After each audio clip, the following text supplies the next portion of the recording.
Have you ever thought about how far a narcissist will go to keep their power, control, or false sense of being better than others? What if their final goal isn't just to break their victim, but to erase them from the world, physically, emotionally, or spiritually? We're going to talk about something scary and important today: why narcissists push their victims to the edge, often leading them to despair and, sadly, even suicide. Come with us as we find out the scary reasons behind this extreme behavior. The answers may shock you, but knowing them could change your whole life. Don't forget to like, subscribe, and share this movie before we go any further. With your help, we can bring these important problems to light and give more people the tools they need to be smart and strong. The main problem with narcissists is that they are always trying to be in charge and be accepted. Their whole sense of who they are is based on the picture they show to the world, one that everyone must admire, fear, or desire. This front is their security, what keeps people from seeing how insecure and flawed they really are. Narcissists go through a terrible emotional breakdown called narcissistic injury when someone threatens their carefully crafted image, even if it's just by leaving their circle of influence. This hurt doesn't just make them feel bad about themselves. It makes them feel like their very core is being attacked. Because they want to protect their weak sense of self-worth, they act out in ways that are often planned, sneaky, and very cruel. The horrible things narcissists will do to get rid of people they think are a threat are one of the scariest signs that they need to be in charge. It's not out of their power to push a victim to the point of full despair, even to the point of suicide. In their skewed view of the world, this serves more than one purpose. First, it removes the immediate danger of being found out. Since the victim is silenced, the narcissist's secrets stay safe. Secondly, it makes them stronger in the stories they tell themselves and others. After a tragedy, they often act like they are the one who is sad and confused, using the situation to get people to feel sorry for them and strengthen their control over those around them. Their actions aren't really about the victim's pain or loss. They want to keep up the image of perfection and control no matter what. A road that leads to such a terrible result almost never starts with open hostility. Narcissists instead use slow, sneaky methods that are hard to spot if they are first starting out. Their trick is to slowly and methodically take away their victim's sense of self-worth, independence, and hope. They use many different methods, all of which are meant to make the victim less stable, more vulnerable, and eventually unable to resist their control. These moves are not made at random. They are part of a well-thought-out plan to stay in power and get rid of any possible threats. There is a sneaky trick that narcissists use called gaslighting. By changing the truth, they make the person they're after question their own memories, views, and even their sanity. This kind of psychological abuse can begin with small things that don't seem like much, like denying something that happened, or using subtle language in a way that makes no sense.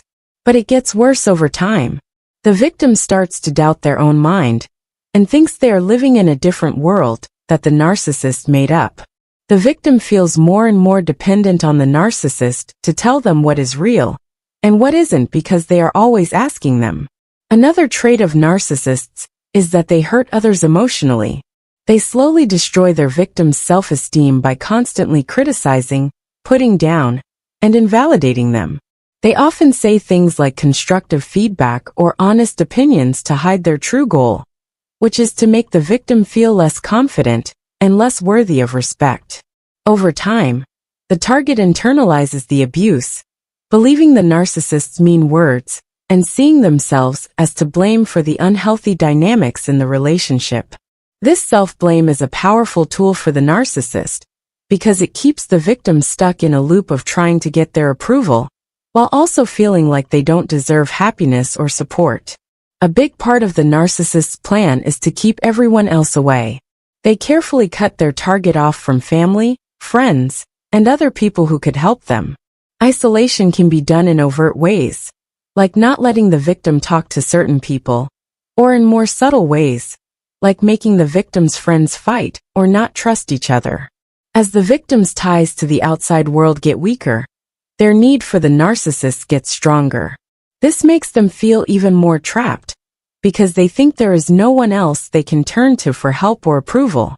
Triangulation and smear tactics make the victim feel even more alone and hopeless. By setting up other people against the target or telling lies about them, the narcissist creates an atmosphere of constant tension and mistrust. People who believe the narcissist's lies may turn against the target, including friends, co-workers, and even family members. These feelings of isolation make it even harder for the victim to leave the bad relationship, because they make them feel even more useless and hopeless. Another terrible thing narcissists do is withhold love and care. They treat love and praise like goods that can be given or taken away, depending on how well the victim does what they want. This lack of consistency makes the target feel unsafe and helpless, and they spend all their time trying to win back the narcissist's approval. The target feels unbalanced and always on edge because of the ups and downs of their emotions in this situation. The effect of all of these strategies together is very strong. People who are abused by narcissists feel alone, lost, and completely reliant on them for any sense of security or worth.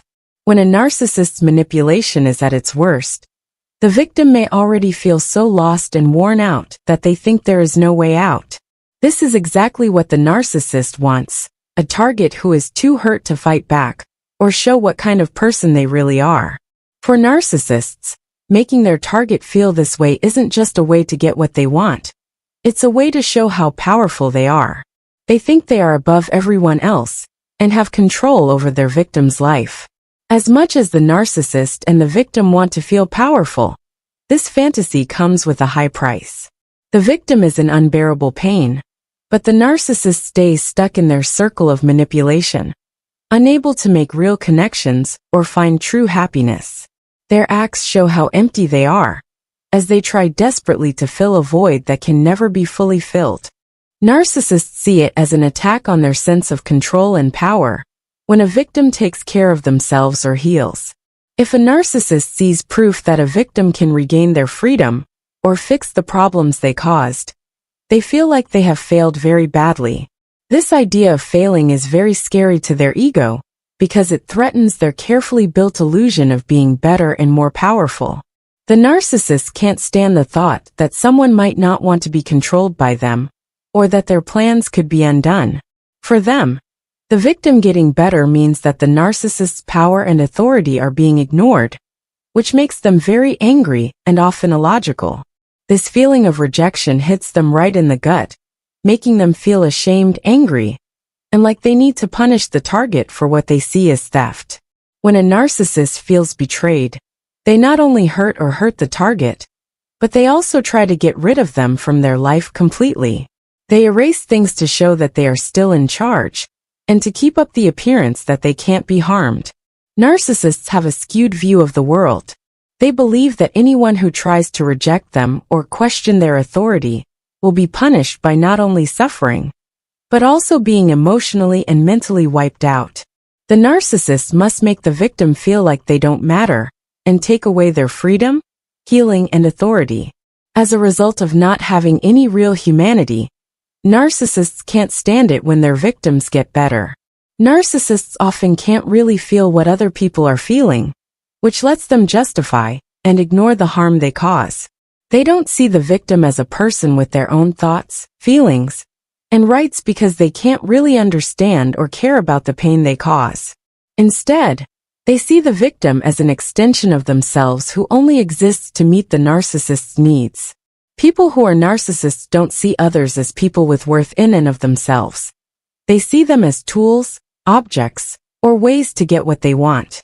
Whenever a target stops being useful or starts to question the narcissist's behavior, the narcissist will devalue or get rid of them. The narcissist doesn't feel bad about hurting someone. They don't see any reason to care about their well-being when they are no longer useful to them. In the narcissist's eyes, the victim is no longer useful and should be thrown away. Their emotional needs should be overlooked or completely disregarded. The narcissist's strong and often unjustified envy of their victim is another strong drive behind this harmful behavior. The narcissist can't stand to see qualities in others that they themselves don't have, like kindness, resilience, truthfulness, or the ability to connect with others in a real way. These are qualities that the victim may have in abundance. In secret, a narcissist wants these traits, but can't bring themselves to develop them, because they would mean being vulnerable and thinking about themselves, which is something they will do anything to avoid. The narcissist projects their own feelings of not being good enough onto the target, instead of facing these flaws and working to improve them. They will try to convince themselves and others that the target is flawed, weak, or unworthy by putting all of their own fears and doubts on them. The narcissist starts to think that the victim is someone who deserves to be punished or retaliated against, instead of someone who has worth in and of themselves. This projection isn't just mean.